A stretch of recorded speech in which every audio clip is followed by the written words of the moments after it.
আজকের উপন্যাস তিতাস একটি নদীর নাম।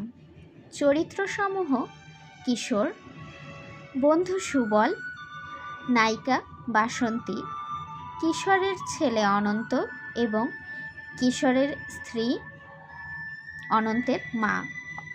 উপন্যাসে কিশোরের স্ত্রীর নাম উল্লেখ করা হয়নি, শুধুমাত্র অনন্তের মা বলেই উল্লেখ করা হয়েছে। কাহিনী সংক্ষেপে তুলে ধরা হলো।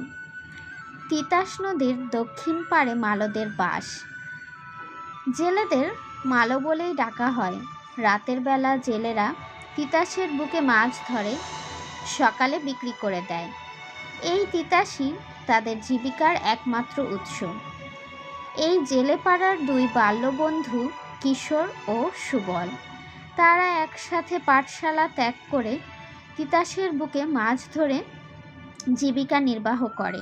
কিন্তু সময়ের আবর্তে তিতাসের বুকে মাছের জোগান কমতে থাকে। দুপুর পর্যন্ত জাল টেনেও কিশোর ও সুবল আগের মতো আর মাছ ধরতে পারে না। তাই জীবিকার তাগিদে মাছ ধরার জন্য তারা উত্তরের দিকে যাত্রা করে। উদ্দেশ্য সুখদেবপুর। উত্তাল মেঘনা পাড়ি দেওয়ায় তাদের সঙ্গে নিলেন অভিজ্ঞ মাঝি তিলককে, অর্থাৎ তিলক মাঝিকে। সুখদেবপুর গ্রামের বাসিরাম মোড়লের 4টি বিল রয়েছে। সেখানেই তারা মাছ ধরার কাজ নেয় 6 মাসের জন্য। কিছুদিন পরে চৈত্রের মাঝামাঝি দোল পূর্ণিমা উৎসবে রং খেলার সময় এক যুবতী মেয়ে কিশোরের মুখে আবির মাখাতে গিয়ে কিশোরের প্রেমে পড়ে যায়।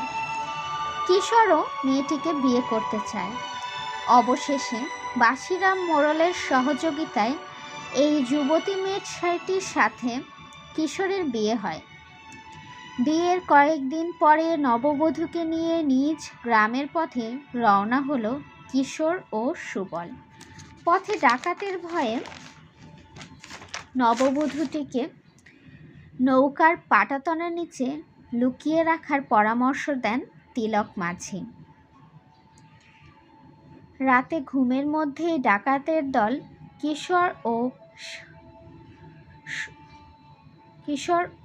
ও সুবল এর পা ভেবে নববধূকে চুরি করে নিয়ে যায়, সাথে টাকা পয়সাও।